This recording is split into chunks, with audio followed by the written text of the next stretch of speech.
Do you find it hard to shut your brain off? Like the more you try to stop thinking, the more thoughts come to you late at night, while you're working, while with your partner. You just can't seem to stop overthinking.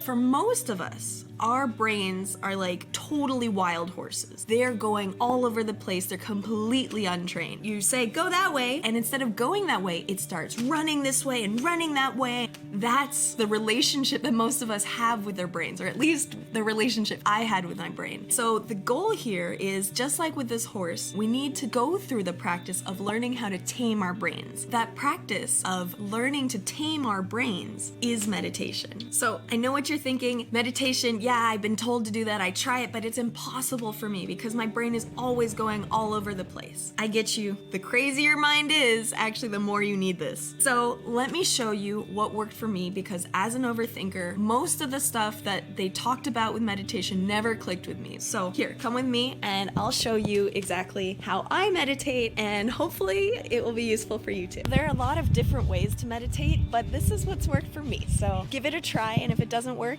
keep looking. Just don't give up. That's the key. Just keep trying and you'll figure it out eventually. So, shall we try this? Whee!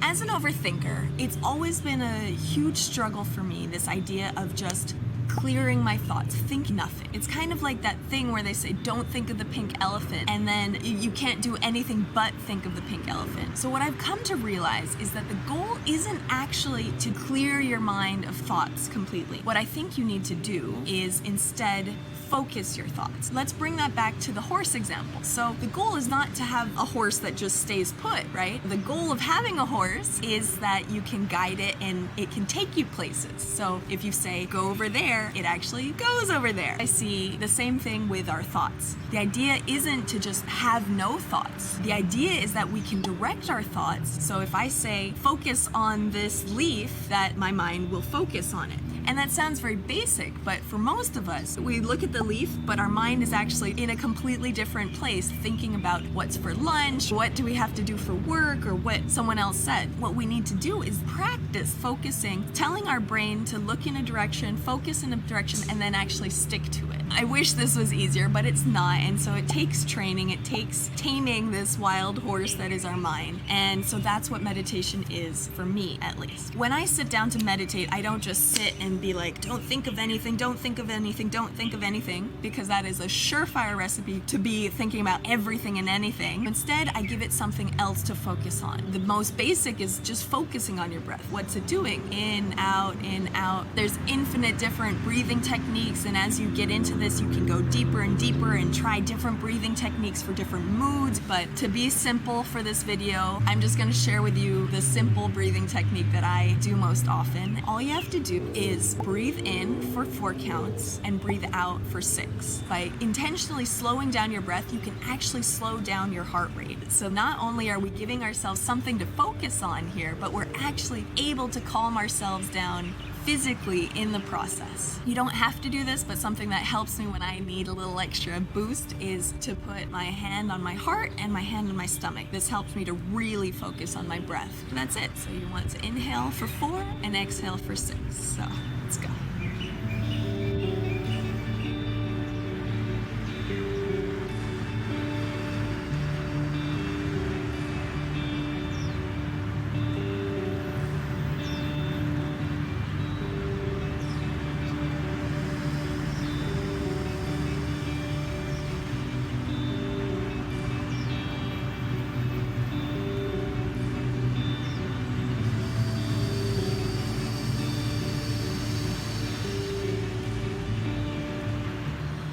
Wow, I just did 3 breaths and I can already feel the difference in the energy in my body, because talking to you guys, I've been like hyping up. So that was amazing. I already felt the difference.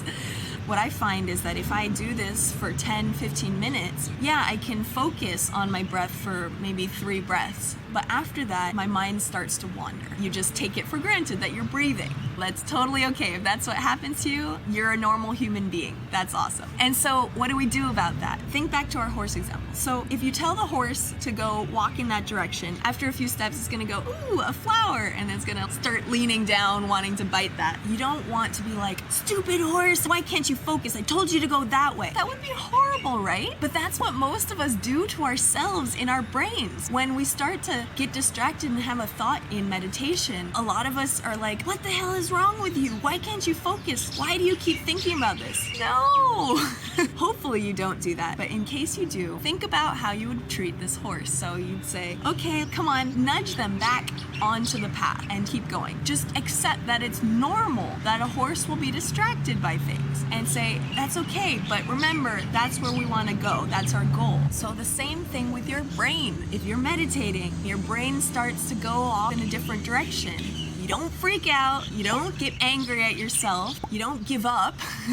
No, what I like to do is I kind of smile at myself and be like, again. Okay, come on, back to your breath, you got this. And that's the whole process.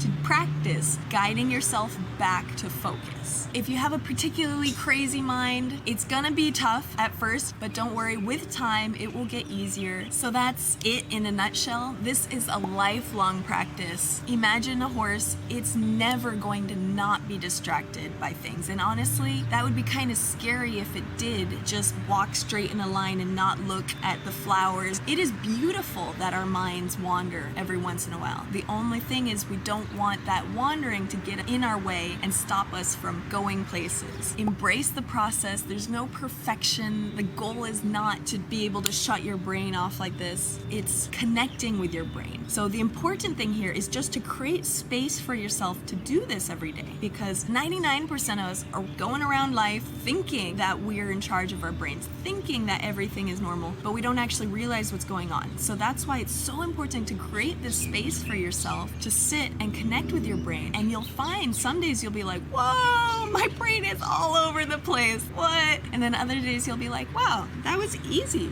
The progress isn't going to be linear like this. It's going to be crazy all the time. But the idea is to have this space so that you can check in with yourself and see what your mental state is. And that'll help you when you're going into work, when you're making big decisions, to see, oh, this is where I am right now. If my brain is all over the place, I don't want to be making big decisions right now. That's the only way you can get connected with your inner wisdom, which makes you really powerful in everything that you do. Thank you so much for watching this video. I really hope this works for you. Please try it and let me know how it goes in the comments.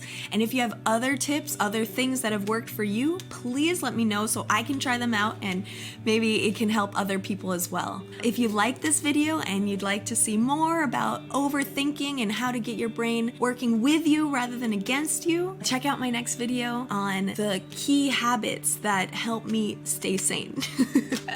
Okay, until next time, bye.